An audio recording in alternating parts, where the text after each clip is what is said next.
Hey guys, Big J here from the Centre Bounce. Hopefully you guys are doing okay. It is round one, AFL. Mate, it's been an interesting one. Round 0 obviously doesn't count too much for us in Supercoach. But in terms of our teams, in terms of how everything's going, it can dictate a little bit. Unfortunately, I think for a lot of us, especially down back, it has dictated too much. My team scored okay, but mate, there is bloody a lot of warning signs. Hopefully you guys enjoy the episode. Stay tuned.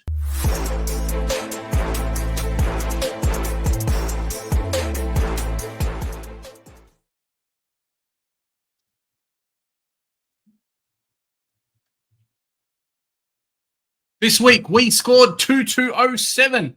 So, top 7,000-ish, 6.5. So, wasn't a terrible week. I don't think I took advantage too much this week of kind of timings with a lot of things. There was a time where I could have gone Ashcroft. So, I could have gone Powell-Pepper to Ashcroft, would have netted myself an extra 80K or so on field, which wasn't great. And then, just some movings around. I don't think a lot of us really expected our backlines to be so shit either. Short didn't score well. Roberts didn't score well. Heck, Max Gawn back here was supposed to come in and score a 200 against. What a shitty game. But it is what it is. He's very expensive. He's going to drop in price. If you had gone Flynn, you would have been very happy because price to performance, he did very well. Cheeky goal at the end of the game as well to boost. I think he ended up on 87. So not too bad there. Let's have a quick check of the team of the week. Move my head across over here. So, no, that's not right. Let's do it. Let's try again. Boys and girls team of the week. Here we go. So, Sheasel, Holmes, Stewart, Roberts, Patton, and Reed. Very interesting backline. It is going to move into the 2 backline players, similar to what I've got or will be getting. Dunkley, Rosie, Oliver, Chera, O'Driscoll. So definitely he's gone for the 4 backline. Very, very lucky as well. Managed to grab Camporelli on field.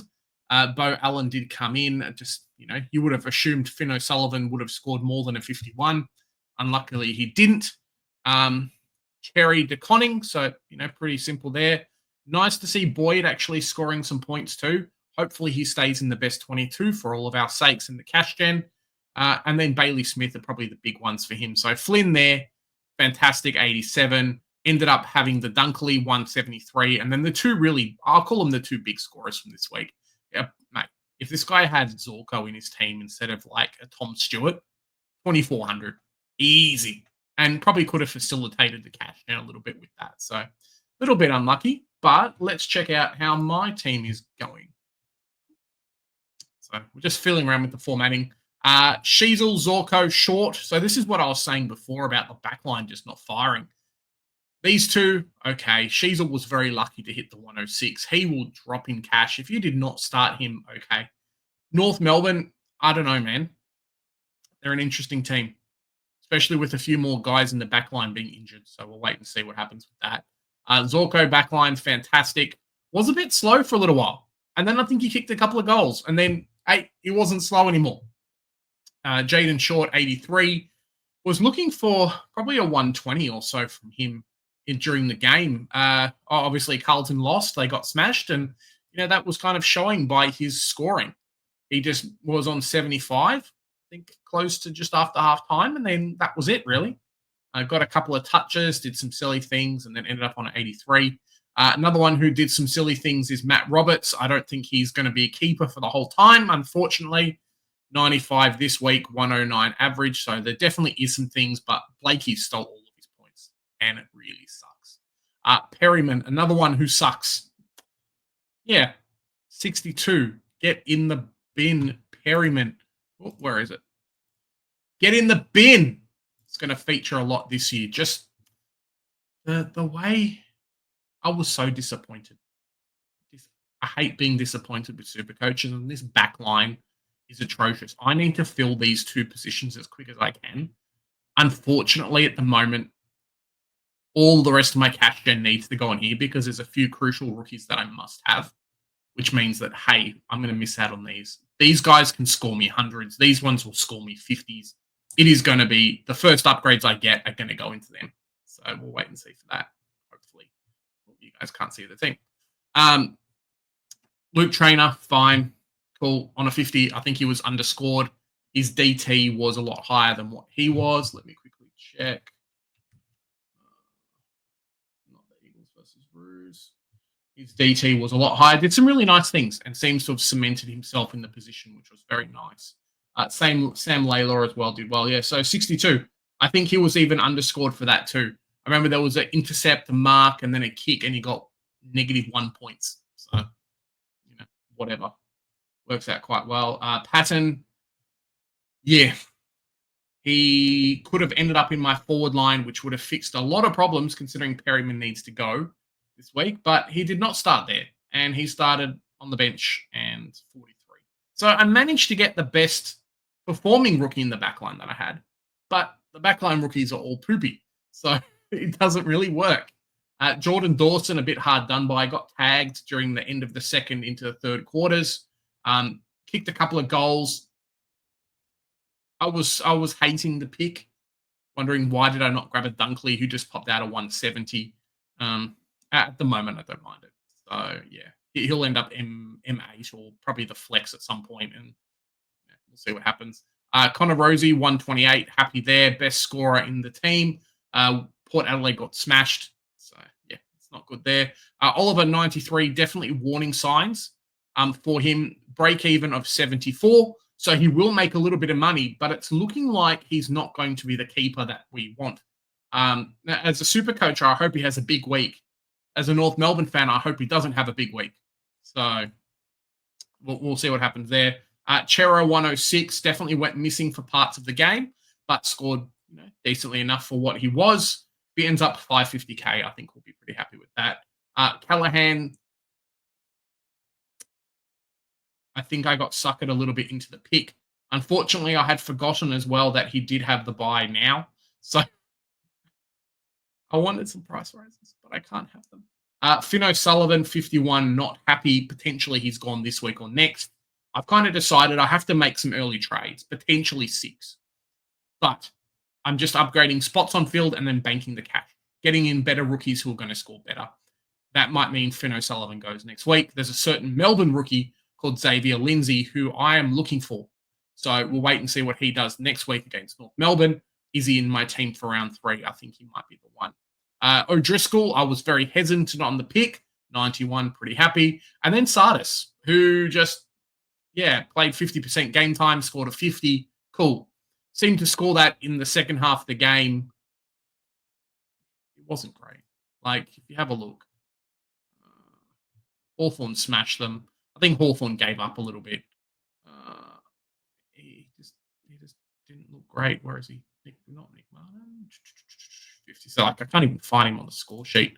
9 kicks, 9 behinds. Cool. Went at 72. He was there. He just looks way too timid for what I want. I didn't realize he was going to be that type of player. He was. And, maybe that means, hey, you can't be in my team anymore. So I think that is going to be the play. There is a certain Ashcrofter that I need who is currently playing West Coast this week and going to give up a lot of points. And then there's a certain Baz Lenka who I should have started alongside 60% of other people who's playing St Kilda. And St Kilda are going to give him 1,000,000 points and not tag him. So I think that is going to be the play for myself. Kako did well, 62. Kicked the first goal of the game, I think, and then kind of just plodded along. I mean, Essendon plodded along a little bit. So, yeah. Hewitt looked terrible at the start of the game. Definitely came into his own in the second half, similar to a Flynn. I think West Coast just took a little bit to kind of get going. Camporelli, fantastic, started well, especially in a Carlton team that just got smashed. So, yeah, Max Gawn, our captain for this week. I know I was very, very hot on the nostalgia of Max Gawn and Zorko, and I think saying that, I'm very, very happy I still have them. But it's a lot of money to spend on a 130. And yes, his break even is okay, but there are a couple of other ruckmen, namely a Witts and a few others who, maybe I survived because they didn't have the early buy. But we were definitely considering a Nankervis, and let's quickly check. Nankervis 114. So, okay, we survived a little bit there, but it is a heck of a lot of money. And in 3 weeks, he could end up being close to 600. TDK, I wish we had loopholes because TDK 148, very happy. As I said before, Boyd did quite well. Horn Francis 83, the whole team just got tagged into oblivion. I think they were complete witches' hats for, it's not showing now, but they were basically just witches' hats the entire game. He went at poor efficiency, didn't spend a lot of time on field comparatively. Kicks to handball ratio was good, but I think he just got nullified a little bit. And when you're second best player, Rosie did very well. Horn Francis, not so much. And I think until Butters comes back, it's going to be a similar thing.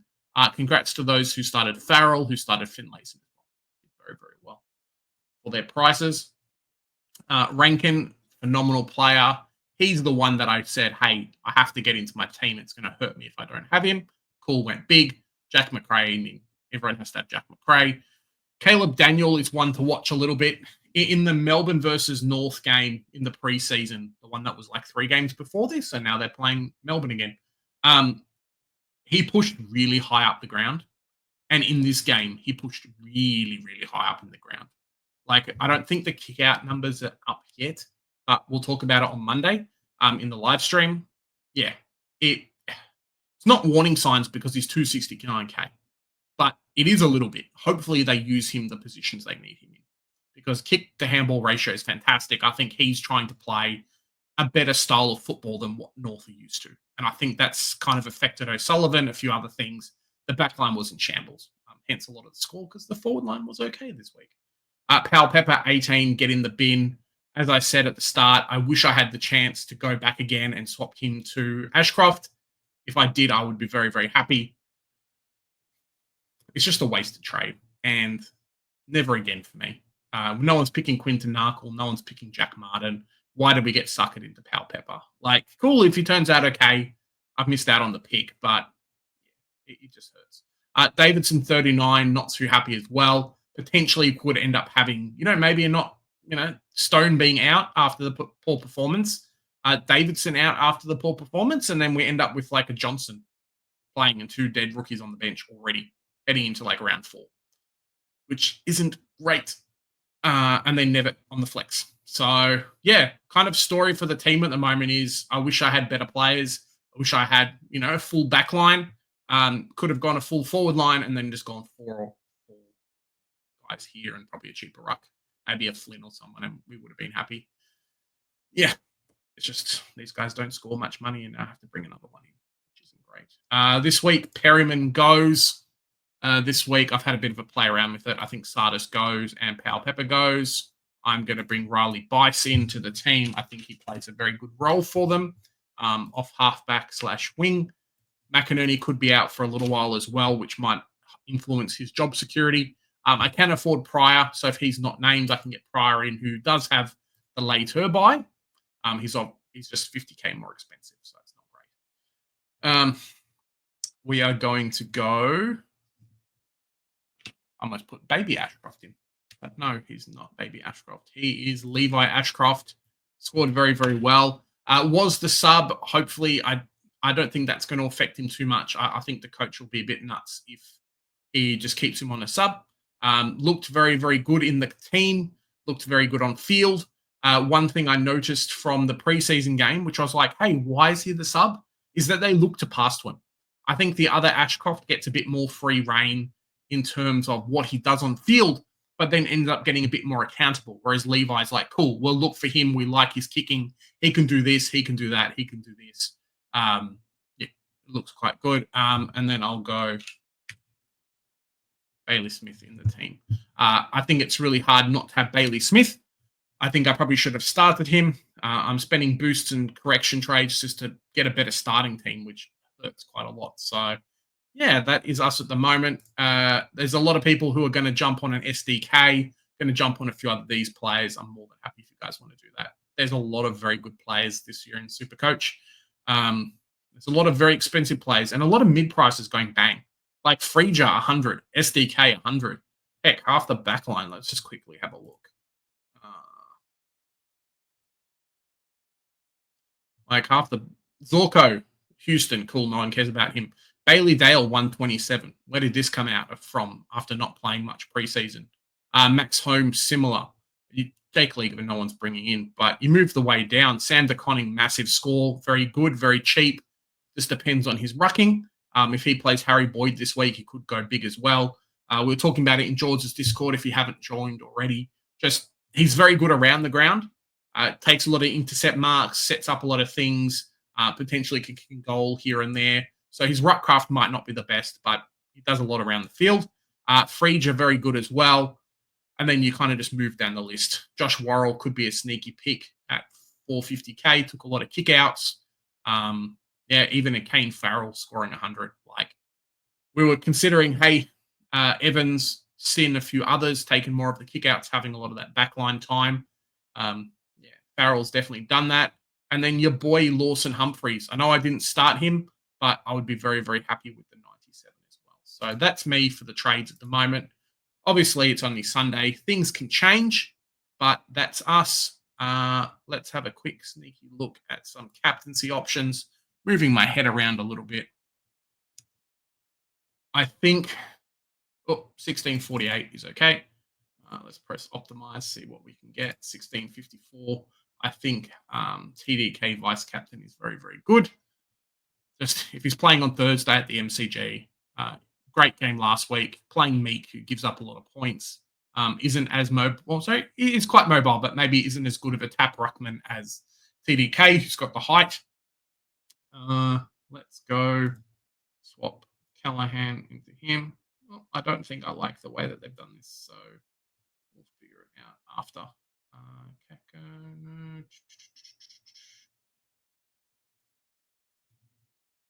I think I like this better. Cool. So maybe we'll go Kako there. We'll go emergency on Nevitt. Boyd, obviously VC. And then captaincy, we might even go Rosie.